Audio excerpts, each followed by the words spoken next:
Nelson Chamisa, the leader of Zimbabwe opposition party Citizen Coalition for Change, is hopeful that they will win next year's general elections. This comes after the Triple C secured a two-thirds victory in the parliament and local government by-elections on Saturday, although the by-elections were marred by allegations of credibility and vote rigging. Chamisa says the electoral body needs fundamental reforms around the voters' roll. ZANU-PF and Mr. Mnangagwa took the seats we had in 2018 and gave them to MDC Alliance. MDC Alliance did not win any seat. ZANU-PF, I'm not so sure if they won anything, but what we know is that we are now on number 19. And we are on this march to a two-thirds majority in Parliament come 2022. Yes, we have had a landslide, but that does not move away from the fact that the elections in this country need fundamental reforms around the voters' roll, the credibility of the voters' roll, around the issues of making sure that results are managed in a better way, polling stations are not subjected to the violence, intimidation that we have seen. We understand you. You say you wanted a general election that will change your life and that will change your situation and change the government. This is the opportunity. Do it.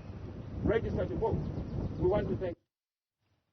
All right, joining us to have more on this conversation, we're joined by Privilege Musvanhiri as well as Fadzai Mahere, and they are both from Zimbabwe. Fadzai is with the Coalition for Change. But first, though, let me start with you, Privilege. How is the news and the outcomes of the by-elections being received by Zimbabweans on the ground? Good evening, Tabo. It's interesting. Mixed feelings, and you know, if you talk to citizens, they have not taken this by-election like a general election. I think it's somewhat lukewarm because some people are saying this is just a by-election. We are filling in positions of members of parliament and local government officials that were recalled. More than voting for members of parliament or even those local government representatives in a general election. So the mood is not as you would find in the aftermath of announcing results of a general election. Yeah. Do they look at it as an easy victory for the Triple C, or are they certainly saying it wasn't as vigorously contested, so they're not really taking the win as significant? I think it depends from which side you look at it. If you're coming from the opposition, particularly from the followers of the Triple C, it's a victory because they are saying they are starting from zero.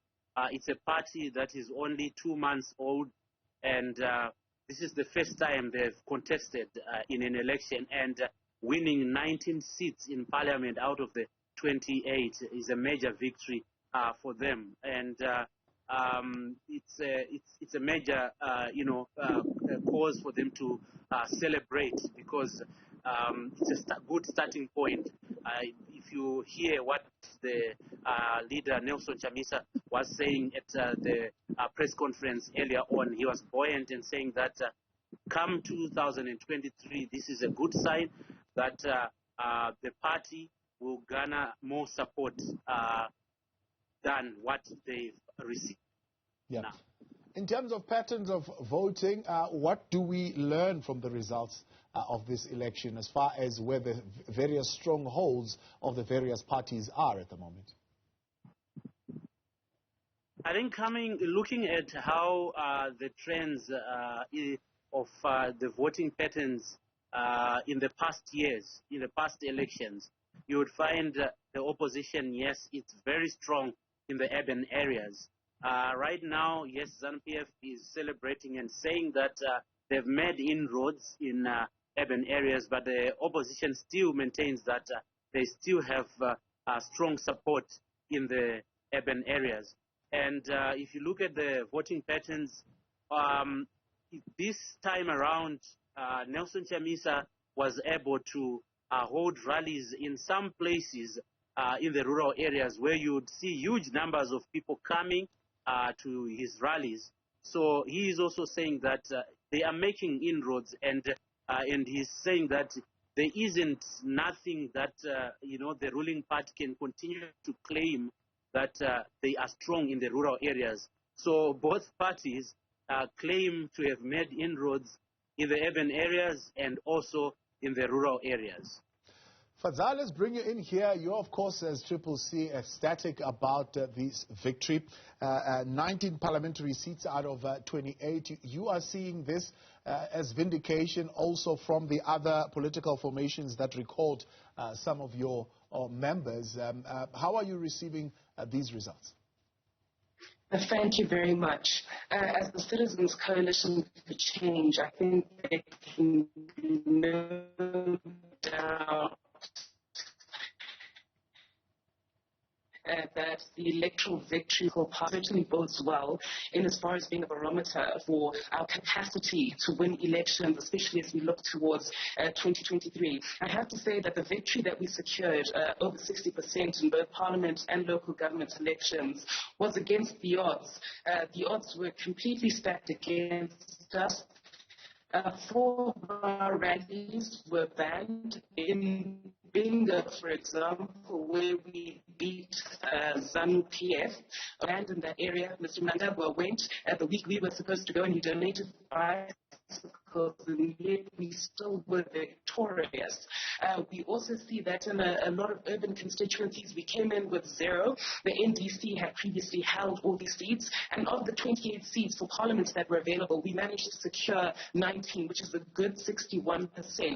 Now, for a political party that's just 2 months old in the terrain in Zimbabwe, where it used to just be a 2-horse race, we are the new other horse. No other political party, aside from ZANU-PF, which was born in 1963.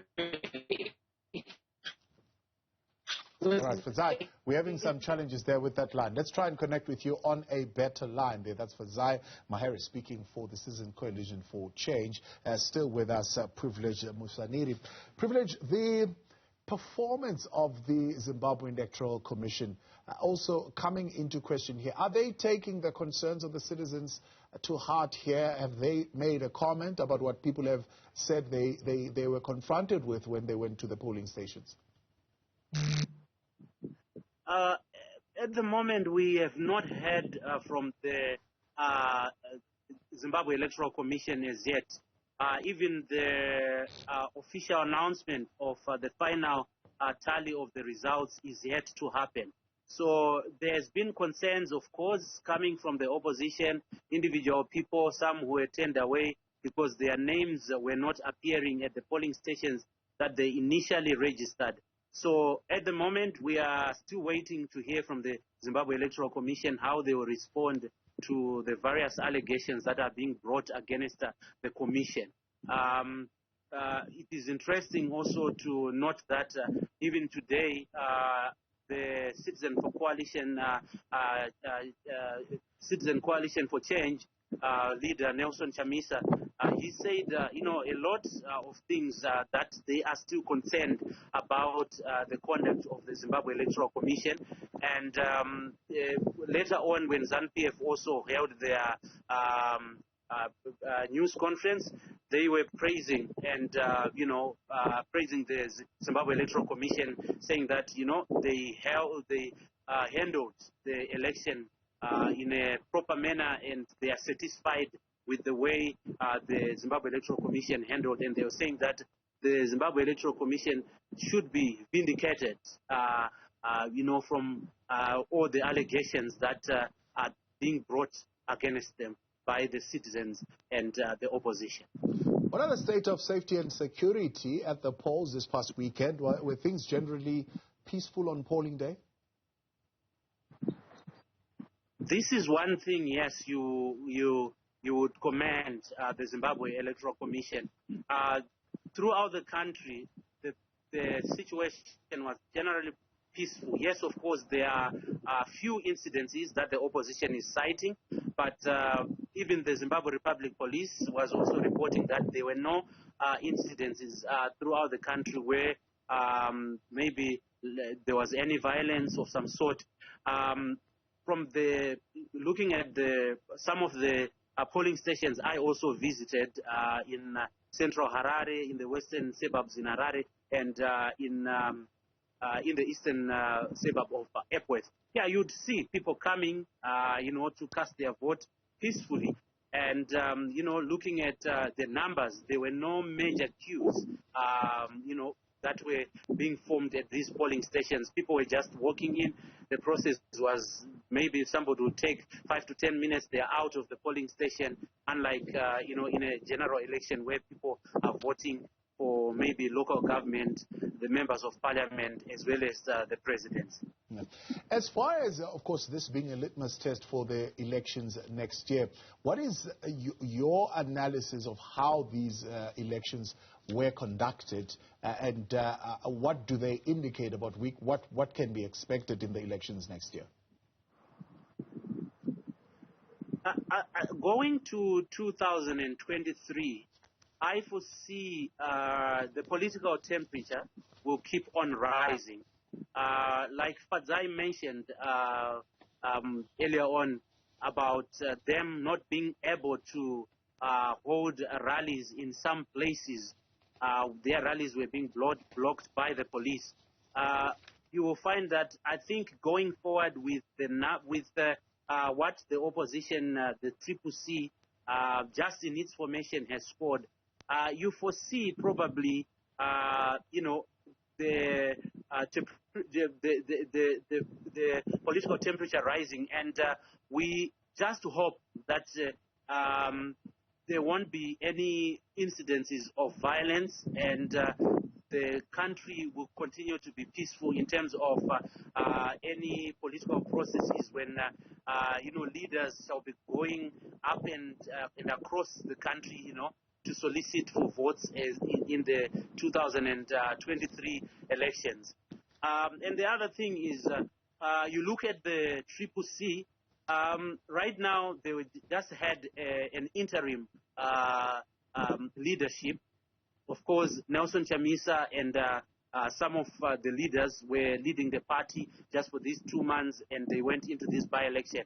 Now, they when we asked him in the afternoon when they held their news conference about the time that they're going to have a Congress where they will elect members of their party, structures of their party from the grassroots up to the national level. That is what is left now, so that I think they will start galvanizing their structures, because at the moment, yes, it's a party that was launched, but they are to have a Congress where they are now having to elect a leadership that is going to lead the party going into the 2023 election.